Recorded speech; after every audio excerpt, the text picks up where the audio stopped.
నీళ్ల సమస్య లేదు. 60 రోజుల్లో గోదావరి నీళ్లు అనకాపల్లికి విశాఖపట్నానికి తీసుకొచ్చే బాధ్యత ఈ ప్రభుత్వం తీసుకుంటాం. ఇదే కాకుండా పోలవరం ప్రాజెక్టు 2027కు పూర్తి చేసి గోదావరి పుష్కరాల కంటే ముందే ప్రధానమంత్రి గారి ద్వారా జాతికి అంకితం చేస్తామని చెప్పి కూడా నేను మీకు తెలియజేస్తున్నా. విద్యుత్ శక్తికి ఏమాత్రం లోటు ఉండదు. 90 గిగావాట్ల గ్రీన్ ఎనర్జీ ప్రాజెక్టుల ఒప్పందాలు గురించుకున్నాం. అవన్నీ కూడా ఇక్కడ గ్రీన్ ఎనర్జీ ఇవ్వడానికి అన్ని విధాలా ముందుకుంటామని చెప్పి కూడా నేను మీకు తెలియజేస్తున్నా.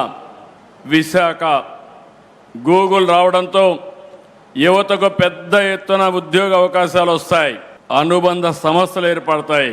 దీనివల్ల వేలాది మందికి ప్రత్యక్షంగా పరోక్షంగా ఉద్యోగాలు వస్తాయి.